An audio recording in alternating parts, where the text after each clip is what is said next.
estamos listos para continuar, pero yo acabo de enviar hace unos minutitos al grupo de parejas el archivo que estamos estudiando.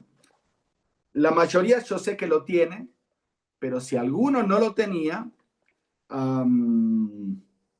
lo acabé de enviar en el grupo de parejas, ¿sí?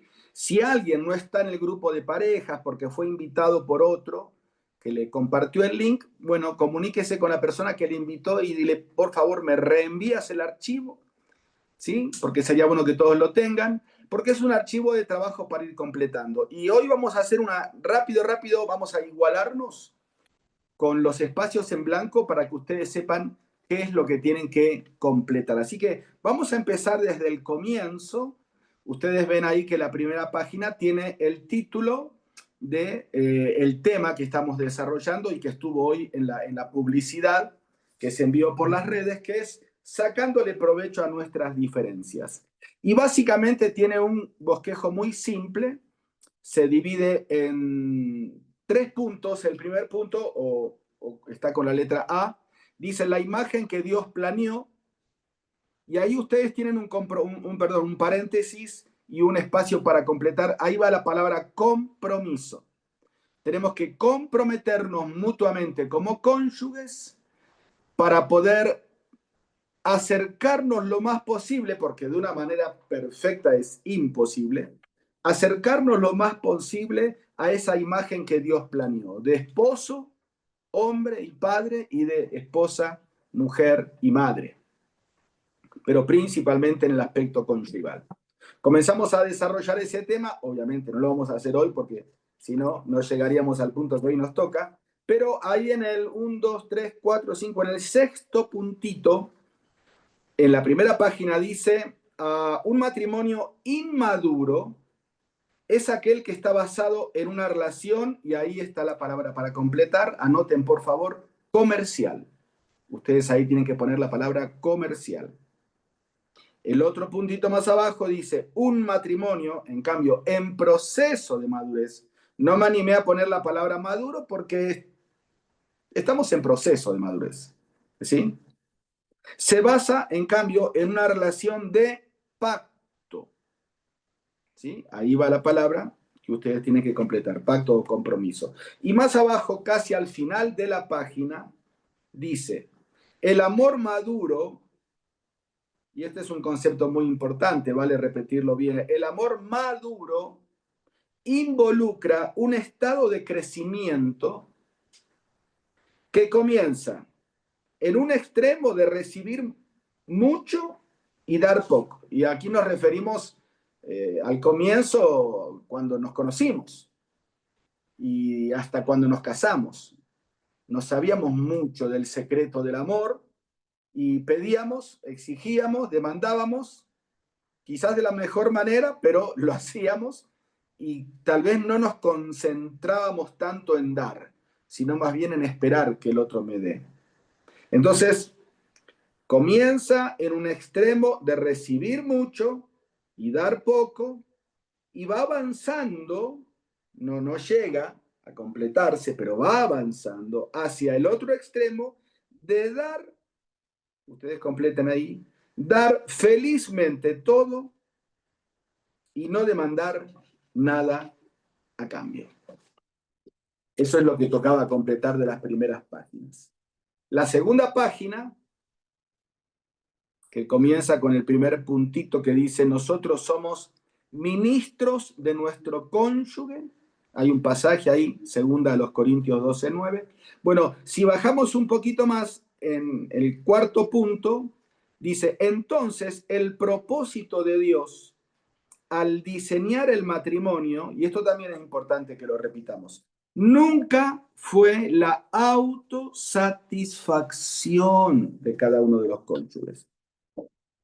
Y lo quiero repetir, el propósito de Dios al diseñar el matrimonio nunca fue la autosatisfacción de cada. Sí, la satisfacción, claro que sí, pero no la autosatisfacción de cada uno, sino el, y ahí tienen que completar 2 palabritas, servicio mutuo.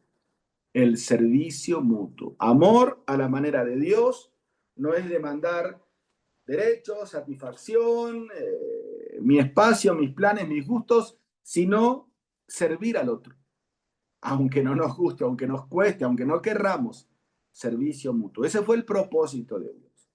En el cumplimiento de ese propósito se encuentra la identidad, el rumbo, el camino del matrimonio, el propósito que Dios tuvo en mente. Seguimos. Un poquito más abajo, saltando un puntito, dice, tal vez, coma, la pregunta evaluadora de hoy debería ser, ¿está creciendo mi cónyuge en dirección a Dios desde que está a mi lado? Es una pregunta evaluadora. ¿Está creciendo mi cónyuge en dirección a Dios desde que está a mi lado? O sea, yo soy una herramienta en las manos de Dios para proyectarlo a él o a ella hacia Dios, o más bien consciente o inconscientemente estoy siendo un imán que lo quiero atraer hacia mí. Quiero que viva en función de mí. Entonces ahí tienen que poner eso, ¿no? ¿Está creciendo mi cónyuge en dirección a Dios desde que está a mi lado? ¿O pretendo que crezca en dirección hacia mí? ¿Sí? Lo puedes poner con tus palabras, ¿no? Pero esa es la idea. Luego entramos ya al segundo punto de los tres, que es el que estamos viendo ahora, es el más extenso. El primero era la imagen que Dios soñó, planeó, el deseo de él al crear a Adán como hombre, a Eva en su feminidad y ponerlos a convivir juntos formando un matrimonio y posteriormente una familia.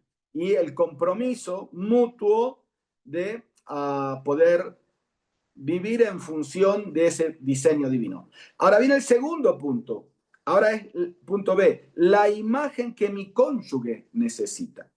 Y aquí la palabra que tenemos que completar entre paréntesis es la palabra construcción. ¿Por qué? Porque de una o de otra manera, o mejor dicho, en varios aspectos, mi cónyuge, tu cónyuge, todo cónyuge, llega al matrimonio en proceso de construcción, no llega como una obra culminada. ¿Se acuerdan que yo decía, no? Sería lindo que en las bodas, en las cortes, que entran con los cartelitos que dicen ahí viene la novia, me voy a casar, esto y lo otro, los novios entren cada uno con un cartelito que diga, tenme paciencia, soy un edificio en construcción, no soy una obra terminada. Por eso hablamos de la palabra construcción, porque mi cónyuge necesita continuar siendo edificado, construido, y muchas veces la parte de la vida de mi cónyuge que ya está edificada y que llega a mis manos, no llega edificada de la mejor manera. Llega quizás con grietas, con partes ausentes o con ángulos o perfiles que no están bien alineados. ¿Por qué? Porque las personas, escúchame bien lo que te voy a decir, las personas que pasaron por la vida de mi cónyuge antes de mí no fueron personas de gracia. Quizás algunas sí, quizás otras no, quizás ninguna sí y quizás todas no. Y yo recibo en mis manos a mi cónyuge, Dios me lo da y me dice, mira, tiene varios años de maltrato, tiene una infancia traumática, tiene conceptos mal aprendidos. Y Dios me lo está dando a mí y me está diciendo, a partir de ahora vos vas a ser mi herramienta en mis manos para continuar la obra en tu cónyuge. A partir de ahora tenés que trabajar con gracia. Inclusive, muchas veces somos herramientas en las manos de Dios para reparar cosas que otros en la historia anterior de mi cónyuge han dañado. Si me hago entender, ¿no? Entonces, mi imagen, mi cónyuge precisa recomponer su imagen, algunos más, otros menos, pero todos en mayor o menor escala venimos con ausencias, con déficit emocionales, con recuerdos traumáticos y con conceptos mal aprendidos, con cicatrices, etcétera, etcétera. Entonces, yo tengo que ser sabio de poder recibir ese préstamo que Dios me da, porque no es mío mi cónyuge, es de Dios. Todas las almas son mías, dijo Jehová. Me la está prestando y el tiempo que yo la voy a tener o que mi cónyuge me va a tener a mí es un tiempo que en la interacción debo apuntar a que haya una construcción. Entonces, en este punto B, quedamos en la clase anterior y repito rápidamente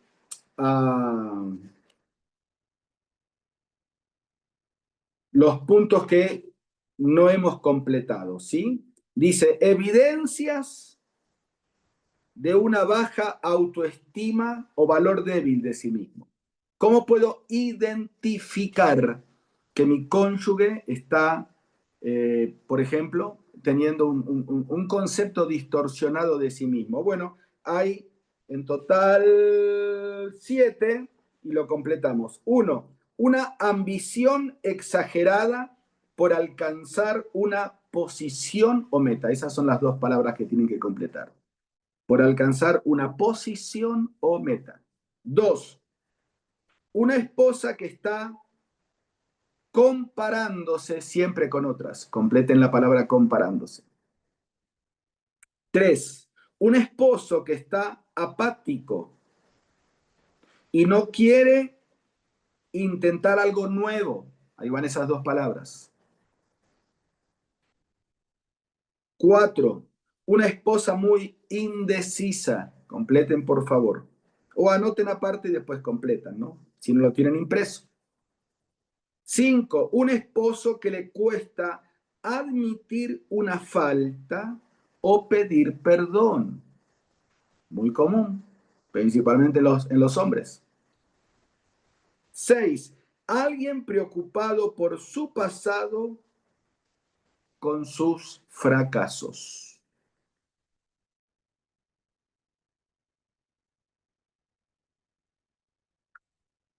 7, alguien que no puede disfrutar con otra persona. Siempre está a la defensiva. ¿Ok? Ahí completamos esa lista de 7, volteamos la página y en la siguiente página, ya nos estamos acercando al día de hoy, tenemos en el segundo punto, entre signos de admiración, porque es de prestarle mucha atención, tú debes verte a ti mismo como un pincel en las manos de Dios que cada día añade una nueva pincelada de color. Eso tienen que poner, por favor. Pincelada de color en el cuadro de la vida de tu cónyuge. Repito, tú debes verte a ti mismo como un pincel en las manos de Dios que cada día añade una nueva pincelada de color en el cuadro de la vida de tu cónyuge. Y no como un martillo. No como un martillo, sino como un suave pincel. Y si querés anotar para luego leer en tu casa, una cita con respecto a esto que desarrollamos en aquel entonces es Romanos 14, verso 18 al 20. Romanos 14, verso 18 al 20. Dice, no destruyas la obra de Dios. O sea, no usemos martillos, usemos pinceles suaves.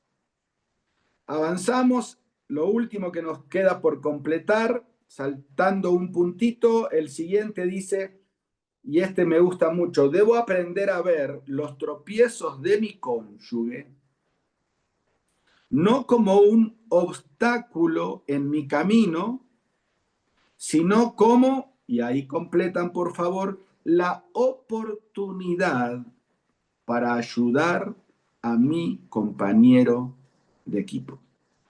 Repito, debo aprender a ver los tropiezos de mi cónyuge no como un obstáculo en mi camino, sino como la oportunidad para ayudar a mi compañero de equipo. Por eso luego, entre paréntesis, ustedes leen que dice, mañana quizás necesitaré que él lo haga por mí. Y esto es gracia en su máxima expresión. Bueno, hablamos el martes pasado del pasaje de Hebreos, capítulo 12, versos 12 y 13, ¿sí? Y hablamos, ¿no es cierto?, de la importancia de estar revisando que la amargura no se instale en la pareja, ¿sí? Hagamos un poquito de pausa aquí. No hay peor cosa que ver que en una pareja la amargura se ha instalado. La amargura, escúchame bien, es el fruto de la raíz amarga del rencor. Cuando yo tengo rencor en mi corazón y lo cultivo por un tiempo, aunque oculto, cuando brota, el fruto y la flor que da se llama amargura. Es un fruto venenoso. Dice ahí Hebreos, mirad bien, que no haya ninguna raíz de amargura entre vosotros, cónyuges, que ustedes la tienen hasta que brota. Y claro, contamina porque es un veneno. Y hablamos el martes pasado de 3 áreas de contaminación, ¿sí? El área interna, porque me contamina a mí, por eso dice os estorbe, o sea, el primer afectado soy yo. Luego hablamos del área externa, porque dice os estorbe y contamine también a otros, dice. Y luego hablamos del área eterna, porque también me impide alcanzar la gracia de Dios. Dice que brotando alguna raíz de amargura os estorbe y por ella muchos sean contaminados y dejen de alcanzar la gracia de Dios. Las 3 áreas, la interna, la externa y la eterna.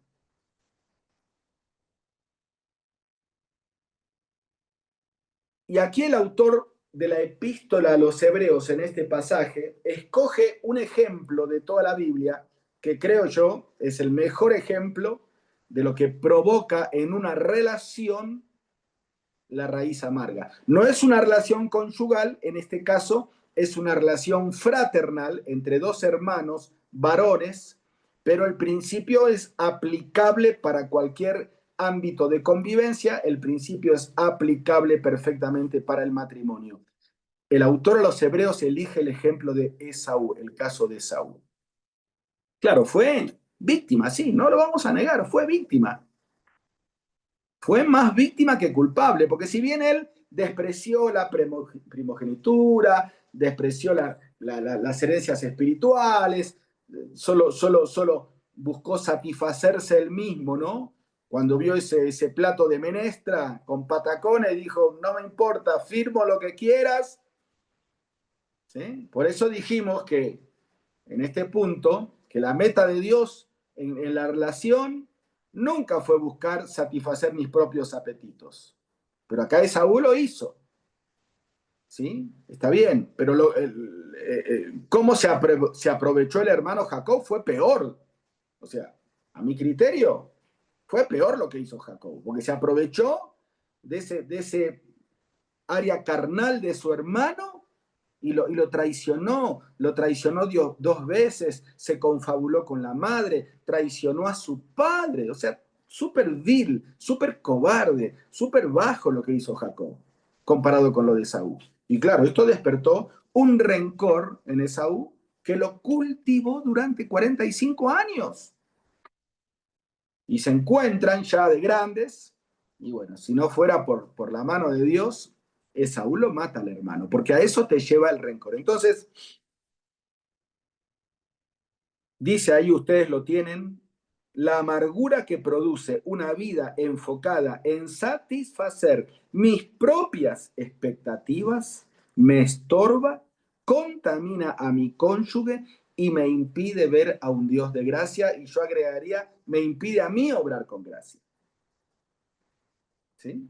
Entonces, ahí terminamos el martes pasado, y yo a manera de introducción solo les mencioné que hoy íbamos a ver 10, bueno, no creo que veamos hoy las 10, quizás veamos 5 y 5 el próximo martes, pero vamos a ver 10 maneras, ¿cómo puedo colaborar? Ya que soy una herramienta en las manos de Dios, ya que Dios me eligió a mí en su gracia, ¿no? Porque a veces yo digo, no puedo con mis propios problemas, Señor, y me desafías a que trabaje con los problemas de mi cónyuge. Bueno, es que Dios nos anima, nos dice, vamos, yo estoy de tu lado, trabajemos juntos, sí lo vas a poder lograr, ¿sí? No caigamos en el error de sentirnos incapaces. Si lo miramos en nuestra fuerza, sí, pero el apóstol Pablo dijo, todo lo puedo en Cristo que me fortalece. Porque muchas veces en el matrimonio sucede eso, ¿no? Que uno llega a autoconvencerse de que no puede ser herramienta en las manos de Dios para colaborar con el matrimonio, para colaborar con la construcción de la imagen de mi cónyuge. Porque si yo no puedo con mis propios fracasos, ¿cómo Dios me va a pedir que trabaje en los fracasos de mi cónyuge? Bueno, Dios sí nos pide. Porque una frase que me gusta repetir es que Dios no llama a los capacitados. Dios capacita a los llamados.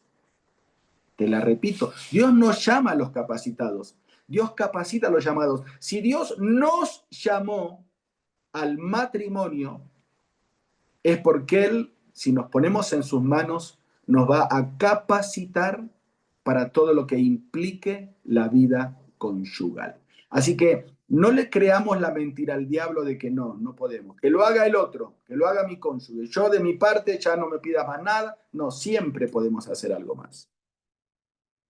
¿Cómo puedo colaborar junto a Dios para construir o reconstruir o reparar la imagen en un aspecto deteriorada de mi cónyuge? Capaz que alguno dice, no, yo no tengo ninguna imagen deteriorada.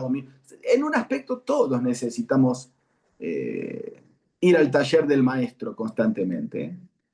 Todos necesitamos. Bueno, vamos a ir directamente. 10 consejos prácticos, ¿sí? Primero, aceptarlo incondicionalmente. Aceptarlo incondicionalmente, porque claro, es obvio, ¿no? Es lógico, pero por más de que sea obvio y lógico, muchas veces actuamos en contra de esa obviedad o en contra de esa lógica. ¿A qué me refiero? Y que sería incongruente decir, bueno, ok, Dios, listo, cuenta conmigo. Voy a colaborar contigo para construir, reconstruir la imagen de mi cónyuge. Y cuando Dios me presenta a mi cónyuge o presenta áreas de mi cónyuge que necesitan urgente atención, yo apunto con el dedo, me alarmo, me enojo, comparo, juzgo, critico. No, o sea, porque si no, viste, nos ponemos en el mismo papel de los seguros médicos privados, viste, que solamente sirven para el que nunca se enferma. Porque cuando vos te enfermas, siempre tenés con la letra chiquitita que eso no cubrimos. Y uno dice, al fin y al cabo, ¿qué quiere esta gente? ¿Asegurar a sanos? A veces pensamos que en el matrimonio nosotros estamos dispuestos a trabajar en la salud de mi cónyuge, pero que no se enferme. ¿Eh? No, aceptalo, aceptala. El principio de aceptación la encontramos desde el Génesis. Dice, y estaban Adán y Eva desnudos y no se avergonzaban. Y esto más allá de hablar de la desnudez física, habla de la aceptación y de poder mostrarnos tal cual somos. Y yo no tener vergüenza de mostrar o hablar o exponerme para que sean tratadas mis áreas débiles y al mismo tiempo que no juzgar o criticar cuando mi cónyuge muestra sus áreas débiles. Y esto es algo que siempre se habla, pero seamos honestos, qué difícil que es aplicarlo en todo el sentido literal de la palabra aceptación. ¿Cómo nos cuesta? Parece que demandamos, exigimos la perfección cuando nosotros no somos capaces de producirla. Yo no puedo demandar la perfección de mi cónyuge si yo no soy capaz de producir la perfección. Y recuerden que cuando hablamos del tema de los conflictos, dijimos que muchas veces, para, no, para esquivar este principio de aceptación, ¿qué es lo que hacemos? Culpamos a otros de nuestros propios errores. Entonces, a mí sí me tienen que aceptar, pero yo aceptar a mi cónyuge se me hace muy difícil. Y eso es ponerse en papel de juez, de legalista. Bueno, primer consejo práctico, aceptarlo incondicionalmente. ¿Sí? Dios te lo dio. Yo reconozco que a veces hay áreas, debilidades, áreas débiles, eh, que no los viste cuando te casaste. ¿Sí? Porque a veces en consejería matrimonial me dicen, pastor, ella no era así. Él no era así. Porque diferente es el caso que también se presenta en que uno dice, bueno, pero él fue siempre así, tú lo conociste o tú la conociste así, ¿por qué ahora te incomoda tanto? Eso es un poco más aceptable. Pero ¿qué del otro caso? En que es un aspecto negativo de tu cónyuge que ahora asomó o que ahora se formó. Porque vamos cambiando la edad, las circunstancias, nos cambia el carácter, nos cambia el físico. ¿Sí? Vamos cambiando. Lo ideal sería cambiar para bien, pero a veces hay áreas que cambian para mal. Y de repente el cónyuge dice, ah, esta yo no me la esperaba. Esto no me dijeron cuando me vendieron el producto, si no yo no hubiera pagado nada. Y bueno, pero ya pagaste, no te lo dijeron, pero acá está, no lo podés devolver. Entonces tenés que aceptarlo o aceptarla incondicionalmente. Segundo, bueno, completen ahí la palabra incondicionalmente. Segundo, y mientras tanto vamos leyendo, vamos buscando Proverbios 18, 21. Segundo, plantar palabras positivas. ¡Wow! De esto habría para hablar varios martes, ¿no? El tema de la comunicación, el tema del poder de las palabras para bien o el poder de las palabras para mal. Proverbios 18, 21 dice, la muerte y la vida están en el poder de la lengua. Y el que la ama, o sea, el que ama, el que valora el buen uso de la lengua, comerá de sus frutos. Comerá de sus frutos. Otra versión dice, en la lengua, vamos a hacerlo más personal, en tu lengua, querido cónyuge, hay poder de infundir vida o de infundir muerte a tu cónyuge. Quienes la aman comerán de su fruto. Plantar palabras positivas. Claro, nosotros hablamos recién de el, uh, la tragedia, ¿no? De estar cultivando raíces amargas y dijimos de que eso a la larga da un fruto amargo. Y la palabra que utiliza el autor de los Hebreos, que recién mencionamos, es contamina. Dice, y por ella muchos sean contaminados. Entonces la pregunta hoy es mi palabra, mis palabras en mi matrimonio. Contaminan, intoxican, lastiman, son como ácido que corroe. Yo formo parte de una conversación corrosiva. Mis palabras son lacerantes, porque otro proverbio dice que hay hombres y mujeres, obviamente, cuyas palabras son como golpe de espada. Y como golpe de espada, y como leímos recién, dan muerte. En la lengua está el poder de dar vida o dar muerte. Qué importante que es. Yo sé que no es fácil, Porque cuando mis emociones, y en algún momento hablamos también de este tema, se enferman, ¿m? Cuando mis emociones se enferman, el resultado que da es que mis acciones son enfermas. Y claro, el hablar es una acción.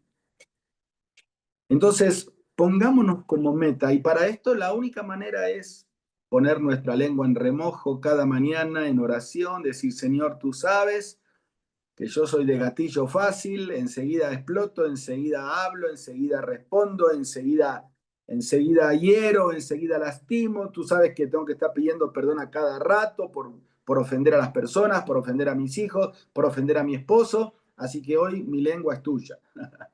Y bueno, sí hay que hacerlo.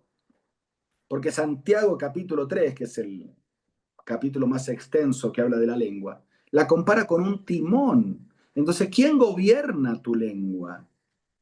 ¿Quién gobierna tu lengua? Tengo que ponerla al control del Espíritu Santo y plantar palabras positivas. Yo, queridos matrimonios que hoy estamos aquí presentes, ¿cuántos conflictos se solucionarían o se minimizarían su impacto si en todo el desarrollo del conflicto aprenderíamos a comunicarnos de una manera madura?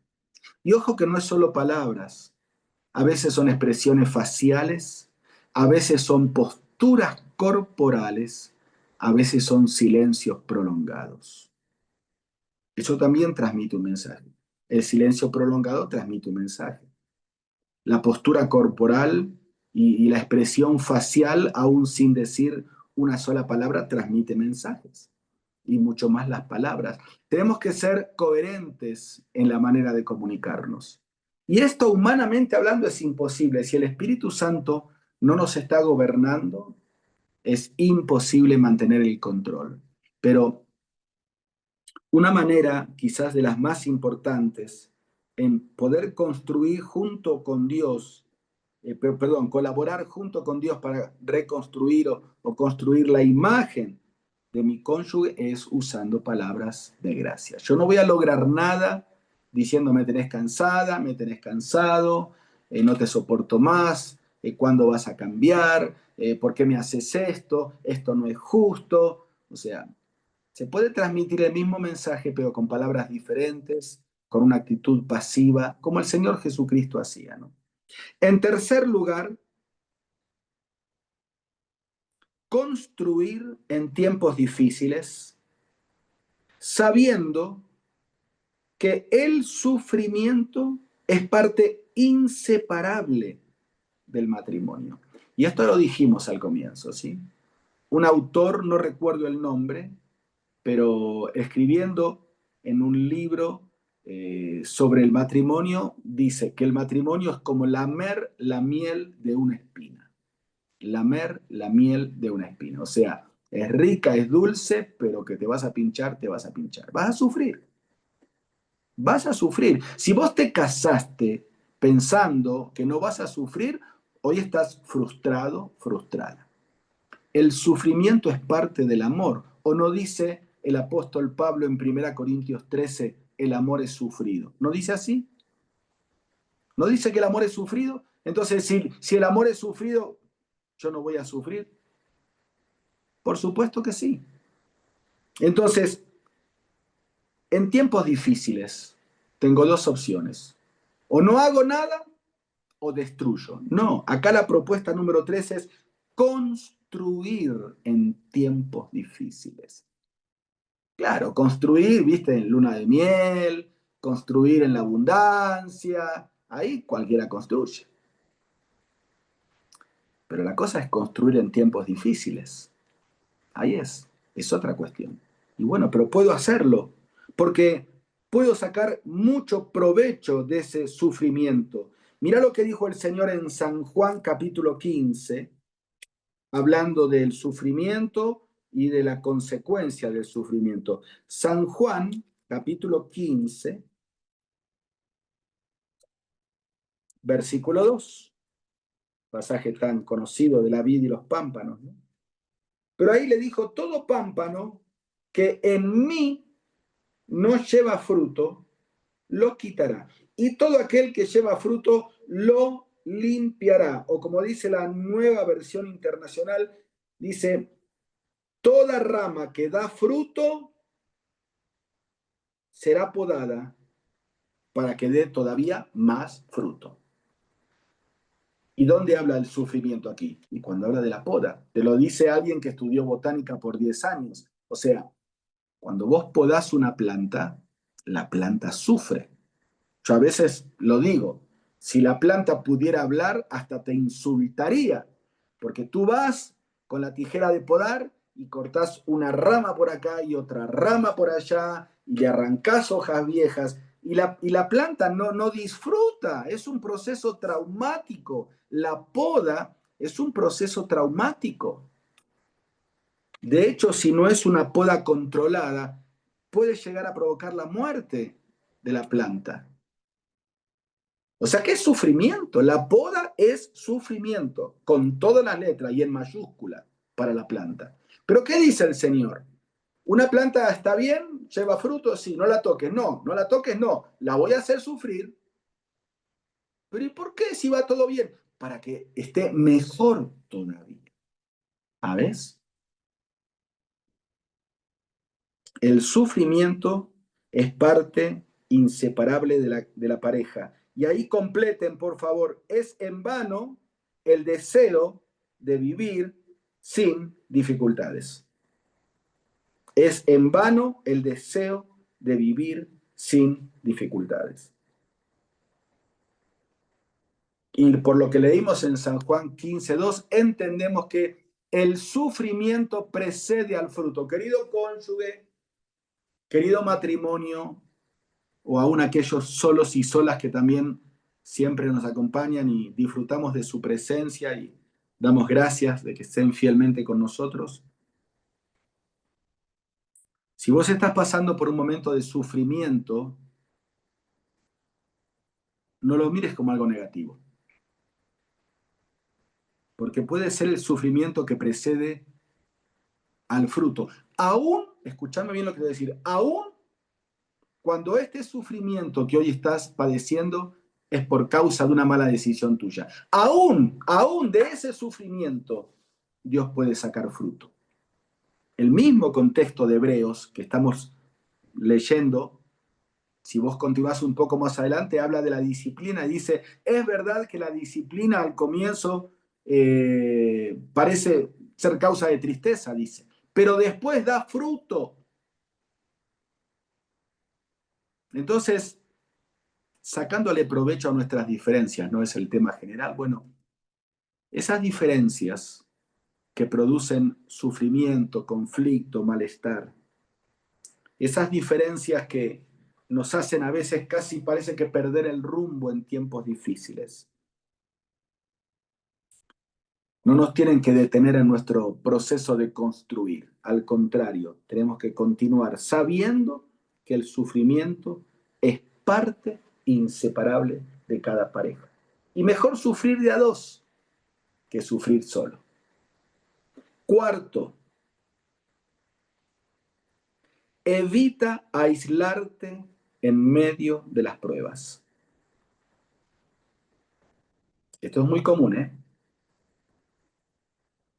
Porque el impacto, el golpe, el shock, el trauma que produce en el matrimonio y en el cónyuge que ama a su otro cónyuge, que ama a sus hijos, que ama a Dios, y que de repente se encuentra cara a cara con sus propios fracasos y los de su cónyuge, recibe un golpe. Las áreas débiles llegan a ser como un verdugo que me golpea. No lo digo yo, lo dice el apóstol Pablo. Dice, tengo un aguijón en mi carne que me abofetea. Y la idea ahí es la idea de un verdugo que está bofeteando al reo encadenado. Y se sentía así Pablo. Entonces, una de las reacciones más naturales, no espirituales, naturales, o sea, por herencia natural, en medio de este impacto es aislarme. Aislarme. Y no es la mejor opción.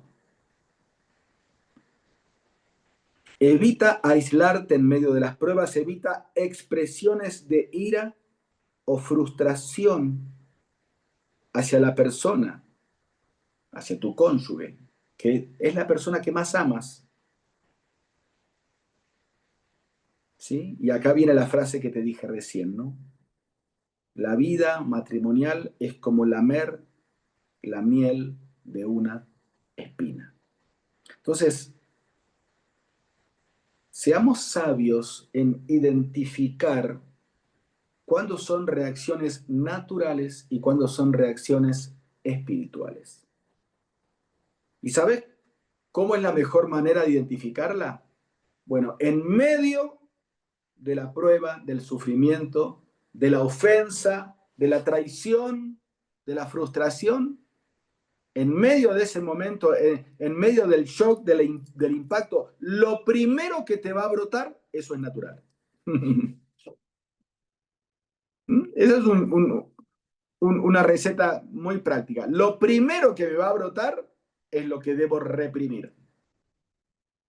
¿Entendés? ¿No? Por ejemplo, estamos en la prueba, estamos en la ofensa, estamos en la comunicación subidita de tono. Bueno, lo primero que vas a tener ganas de decirle a tu cónyuge, eso justamente es lo que no tenés que decirle. Lo que tenés que decirle mayormente lo tenés que hacer después de orar, respirar, pensar y prepararte emocional, psicológica y espiritualmente para decirlo. ¿Por qué? Porque eso no brota solito. Lo otro sí. ¿Ves?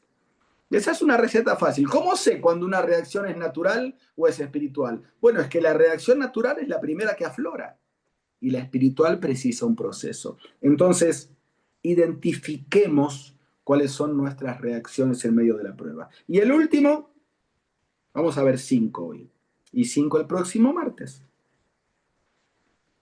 Este es muy importante, ¿sí? Y también lo sabemos, pero no lo aplicamos. Dale la libertad de fracasar a tu cónyuge. Así como lo decimos a veces a nivel familia, dale la libertad de fracasar a tu hijo. Estaba estudiando y a la mañana, tenemos en la iglesia Betania, de paso les paso el anuncio, una conferencia muy linda el sábado por la tarde, con 3 conferencistas, yo voy a ser uno de ellos, de cómo criar o disciplinar o cómo tratar a mis hijos adolescentes, ¿sí? No se va a transmitir, es una conferencia que está auspiciada también con el apoyo de HCJB y va a tener un pequeño costo de entrada. Así que los que quieran ir, en las redes sociales de la Iglesia Betania están los contactos, porque nosotros solamente abrimos las puertas y prestamos el salón. Yo estoy como predicador invitado, pero los organizadores son otros. Pero estaba preparando un poquito el tema hoy y leía eso, ¿no? Si hay un mejor lugar para que mi hijo se equivoque, es en mi familia. ¿O dónde quiero que se equivoque? ¿En la escuela? ¿Quiero que se equivoque en el barrio? ¿En el mundo? No, si hay un lugar, porque que se va a equivocar, se va a equivocar. Bueno, equivocate acá. Equivocate acá. Equivocate acá porque acá te vamos a tratar con amor y te vamos a ayudar. ¿Sí? Ahí, gracias, Omarcito. Ahí está Omar compartiendo la, la, la, la diapositiva, ¿sí? ¿Ok? Padres a prueba de todo se llama. Entonces, dale la libertad a tu cónyuge. Ahí está el contacto, por si alguno quiere anotar, ¿no? Para más información. Es el 099-5868-278. 099-5868-278. Entonces, dale la libertad para fracasar a tu cónyuge. O vos preferís que tu cónyuge fracase en el trabajo cuando vos no lo ves. No, bueno, va a fracasar tu cónyuge. No te casaste con un ángel. Capaz que se llama Ángel, pero de nombre nomás. O se llama Ángela, de nombre nomás. ¿Ok? Entonces va a fracasar. Bueno, tener la libertad. El fracaso es parte inevitable de la humanidad. Y esto es importante, dice, se puede fracasar sin llegar a ser un fracaso. Que tu cónyuge haya fracasado o esté fracasando, no significa de que sea un fracasado. A no ser de que vos, en lugar de utilizar palabras constructivas, utilices palabras destructivas. Y quiero terminar con esto. Puedo llegar a ser, como dijimos en la introducción, ¿no? Un pincel en las manos de Dios o un martillo en las manos del diablo. Que puedo recibir a mi cónyuge con su imagen deteriorada y yo, con mi actitud carnal, la deterioro más todavía, a tal punto que le hago creer a mi cónyuge que es un fracasado o que es una fracasada. Y sabes, no solamente se afecta a mi cónyuge, me voy a afectar yo, porque voy a convivir con alguien que se siente un fracasado, una fracasada, y no se puede convivir con una persona así. Así que ambos salen perjudicados. Amén. Bueno, vamos a dejar aquí, creo que hemos dicho mucho hoy, queda ahí para analizar.